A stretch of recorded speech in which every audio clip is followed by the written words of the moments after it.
আসুন আসুন আসুন আসুন আসুন, নিন উঠুন। এসো। এই গাড়ি? আগে হ্যাঁ, উঠে পড়ুন উঠে পড়ুন, আনন্দরাম আপনাকে ঠিক পৌঁছে দেবে। নিন উঠুন। হ্যাঁ চলুন। কোথায় যাবো? টালিগঞ্জ।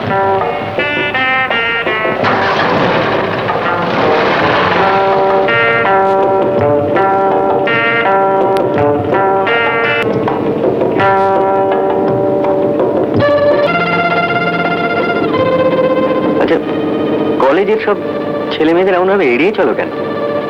সেটা যখন জানিনি তখন জেনে শুনে আমার সঙ্গে কথা বলতে চান কেন? কেন?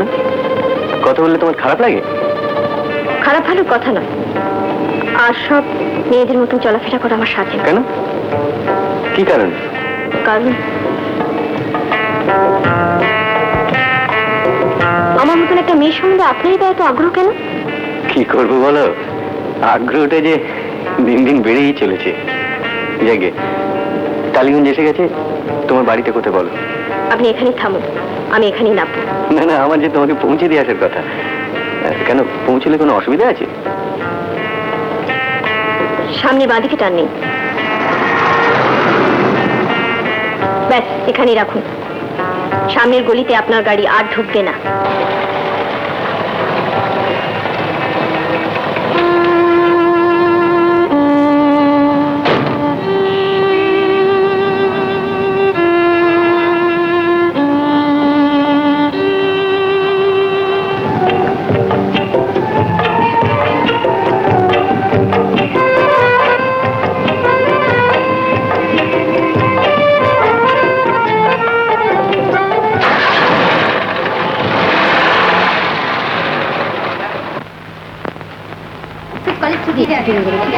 অনেকদিন ধরে আমরা বলাবলি করছি এম ক্লাসের ছাত্রটি বি ক্লাসের জন্য দাঁড়িয়ে আছে। কি বাজে বকছিস? তুমি বাড়ি যাবে? হ্যাঁ। চলো তোমায় পৌঁছে দিই। কেন? কেন কে রে? যা যা, এমন চান্স জীবনেও পাবি না। ভয় নেই বাবা, আমি তোদের বাধা হব না। আপনি ওকে নিয়ে যান, আমি চলে যাচ্ছি। কিন্তু এগুলো বলছে আমার কাছেই থাক, হাত খালি রাখ, কাজে লাগবে। চলে গে। এসো,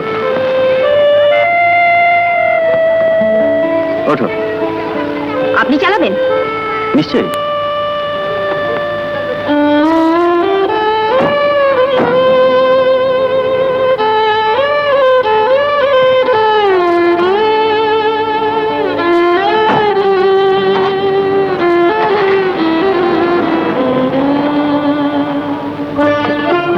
আমার প্রতি আপনার আগ্রহটা সীমা ছাড়িয়ে যাচ্ছে, এর জন্য পস্তাতে হবে। কিরকম? এই যে সবাইকে দেখে আমাকে গাড়িতে তুললেন, মানেটা কি রোমিওর সাথে? রোমিও? আরে আমি তো তোমার ড্রাইভার। সেদিন সকলকে দেখে পেছনের সিটে বসে তুমি আমাকে ড্রাইভার বানিয়ে ছেড়েছো তো, তাই এখন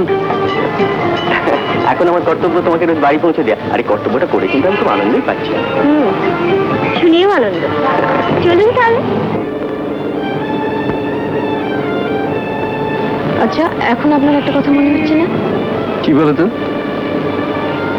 এখন তো আমি আপনার পাশেই বসে আছি, তো নিজেকে ড্রাইভার না ভেবে অন্য কিছু মনে হচ্ছে না? কি মনে হবে?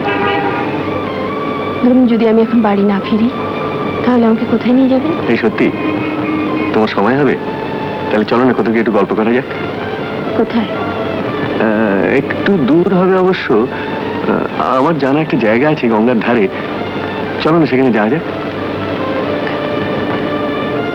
আমি কিন্তু সঙ্গ দেবার বিনিময়ে টাকা নেই। বলেছিলাম না আপনাকে পস্তাতে হবে। কি বলছো তুমি? তোমার কি মাথা খারাপ হয়ে গেছে? মাথা আপনারই খারাপ হয়েছে, তা নইলে এইভাবে আমার সঙ্গে মিশতে চাইতেন না। আসি। দাঁড়া,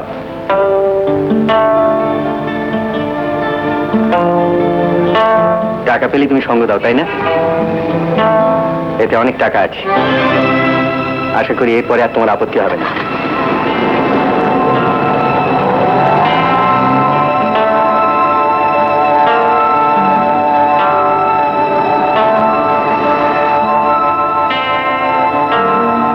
এখানেই নামতে হবে? দরকার নেই, আমার গাড়িতে ওঠার জন্য টাকা তুমি পেয়ে গেছো, এখন তোমার যেখানে খুশি যেতে পারো।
আমি তো তোমাকে এখানে আসতে বলিনি।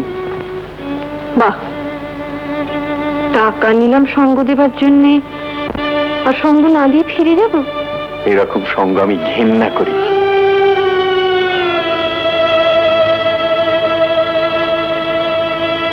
ঘেন্না করার মতনই নেই আমি, তাই তুই নিজে এভাবে সবাইকে এড়িয়ে চলি।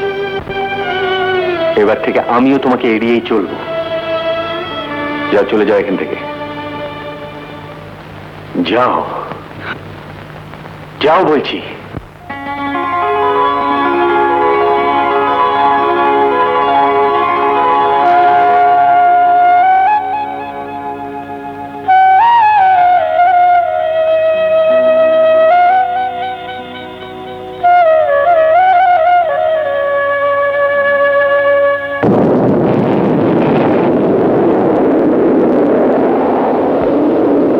কেমন আছে?